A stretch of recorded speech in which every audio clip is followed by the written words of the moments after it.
जाना चाहिए, कहाँ बैठना चाहिए। गीता में, महाभारत में, सत्यनारायण की कथा में, हर कथा में जाने के लिए हम पहले से पहले बोल देते हैं कि जाइए हम घर देख लेंगे, हम बच्चे देख लेंगे। लेकिन हम आज किसी भी महिला को क्यों नहीं कह पाते कि नहीं, आप सामाजिक प्रोग्राम में जाइए, भले ही आप शादियों में मत जाइए, पार्टियों में मत जाइए। क्या पता वो चेतना जो हमारे अंदर रह गई, क्या पता जो हमने असमानता छोड़ दी है, आप समानता ले आओ। क्या पता जो हमने अन्याय देखकर भी अनदेखा कर दिया, क्या पता आप ही न्याय। अभी सर ने कहा कि महिलाएं बोल देती हैं, उन्हें पता है कि हमारे बोलने से आपको कोई फर्क नहीं पड़ता, इसलिए वो बोल देती हैं। जिस दिन उन्हें पता चलेगा कि इन्हें फर्क पड़ता है, उस दिन आप उन्हें बोलने ही नहीं देंगे।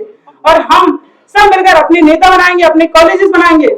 हमें किसी की खैरात नहीं चाहिए, क्योंकि हमारे पूर्वज ने हमारे लिए इतना किया है कि अगर एक ही व्यक्ति भी अगर सच में माँ सावित्रीबाई फुले को श्रद्धांजलि देना चाहता है तो अपने ही घर के एक बच्चे को नेता बनाए, अपने एक बच्चे को नौकरी मिलाए, अपने एक बच्चे को उद्योगपति बनाए। जब सावित्रीबाई फुले ने और उनके जो हस्बैंड थे उन्होंने ये सारी चीजें देखी होंगी तो उनके अंदर एक चेतना जागी, और उस चेतना से उनके अंदर सामाजिक चेतना जागी, और सामाजिक चेतना से उनके अंदर एक ऐसी क्रांति आई कि उन्होंने उस चीज का बदलाव करने के लिए सोची। अगर हम लोग हमारे विद्यालय बनाएंगे, हमारे नेता तैयार करेंगे, हमारे विश्वविद्यालय बनाएंगे, हमारी महिलाओं को उसमें स्थान देंगे, तो हमें नहीं लगता कि जो भी चीजें पहले हुई है आज नहीं हो सकती, क्या वो ही हो सकती है ना। जब उस समय इतना अभाव था, मैंने सावित्रीबाई जी के बारे में पढ़ा, उन्होंने इतना योगदान दिया। मैं यही सोच रही हूँ कि मैं आज के समय में कुछ नहीं कर पाई हूँ जो उन्होंने उस समय कर दिया था। मेरे अंदर यही दुख रहता है कि मैं कैसे करूं, मैं कौन से रास्ते पे चलूं कि मैं वो कर पाऊं जो उन्होंने किया। मैंने देखा कि उन्होंने विधवा महिलाओं जिनके बच्चे थे उनको संरक्षण प्रदान किया। आज हम हमारे परिवार में अगर किसी महिला के साथ कुछ ऐसा हो जाता है तो उसके अंदर दया और हीनता की भावना पैदा कर देते हैं। बेचारी विधवा हो गई, कैसे बच्चे पलेंगे, कैसे बड़े होंगे, बड़ी समस्या है, और इतना कह करके चले जाते हैं।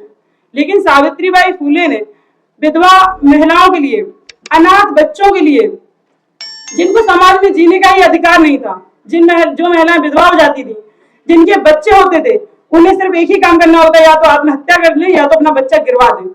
उस समय उस स्थिति में जहां पर इतना ज्यादा मनुवाद हावी था, जो कि आज नहीं है। जिस तरह हम मनुवाद की बात करते हैं, ब्राह्मणवाद की बात करते हैं, क्या हमें नहीं सोचना चाहिए वो दो दंपति इतना कुछ कर गए और उस अभाव में कर गए, लेकिन हम नहीं कर पा रहे हैं। जब तक हम खुद नहीं सोचेंगे हम करने के लिए, तब तक हम कैसे कर पाएंगे। कथनी और करनी का जो फर्क है हमें मिटाना होगा। महिलाओं को सिर्फ शादियों में ले जाने के लिए, बर्थडे में ले जाने के लिए तैयार नहीं करना होगा। जितना उन्हें यहाँ आने की जरूरत है वहां उन्हें शादियों में जाने की उतनी जरूरत नहीं है, क्योंकि लोगों को ये पता तो चले कि हमारी महिलाओं के अंदर क्या परिवर्तन आए हैं और हमारी महिलाओं को कहाँ जाना चाहिए, कहाँ बैठना चाहिए। गीता में, महाभारत में, सत्यनारायण की कथा में, हर कथा में जाने के लिए हम पहले से पहले बोल देते हैं कि जाइए हम घर देख लेंगे, हम बच्चे देख लेंगे। लेकिन हम आज किसी भी महिला को क्यों नहीं कह पाते कि नहीं, आप सामाजिक प्रोग्राम में जाइए, भले ही आप शादियों में मत जाइए, पार्टियों में मत जाइए। क्या पता वो चेतना जो हमारे अंदर रह गई, क्या पता जो हमने असमानता छोड़ दी है, आप समानता ले आओ। क्या पता जो हमने अन्याय देखकर भी अनदेखा कर दिया, क्या पता आप ही न्याय। अभी सर ने कहा कि महिलाएं बोल देती हैं, उन्हें पता है कि हमारे बोलने से आपको कोई फर्क नहीं पड़ता, इसलिए वो बोल देती हैं। जिस दिन उन्हें पता चलेगा कि इन्हें फर्क पड़ता है, उस दिन आप उन्हें बोलने ही नहीं देंगी और आप खुद करेंगे। जिस तरह महिलाएं घर में बच्चे बिगड़ रहे हैं, परिवार बिगड़ रहा है, आपको बताती है तो आप सोचने में पड़ जाते हो और एक्शन लेते हैं। उसी तरह हमें समाज के लिए एक्शन लेना सीखना चाहिए। अनाथ आश्रम खोलना, विधवा महिलाओं का नाइयों से कहना कि उनके बालों को नहीं काटना, इतना बड़ा आंदोलन उस युग में चलाया गया। लेकिन आज के युग में हम क्या कर पा रहे हैं, ये हमारे लिए शर्म की बात है, हमारे लिए सोचने वाली बात है कि उस समय वो कर पाए और आज हम सिर्फ संविधान विरोधी है, फलाना है, ठिकाना, हम सब कुछ कहते हैं। लेकिन हम वो क्यों नहीं कर पा रहे। उन्होंने खुद के स्कूल खोले, हमें खुद के स्कूल खोलने होंगे, अपने बच्चों को अपने स्कूल में पढ़ाना होगा, अपनी डिग्री कॉलेजेस बनाने होंगे, हमें अपने बच्चों को संरक्षण देना होगा, तभी वो नेता बन पाएंगे। नहीं तो सब संघर्ष करते रह जाएंगे। एक पार्टी में जाइए, अब संघर्ष करिए, दूसरा बंदा आता है पैसे के दम पर टिकट लेके चला जाता है, और हमारे समाज का बच्चा सिर्फ नेता नेता नाम रह जाता है और वो नेता कभी बन नहीं पाता है, क्योंकि हम ही उसे स्वीकार नहीं करते, तो दूसरा कैसे स्वीकार करेगा।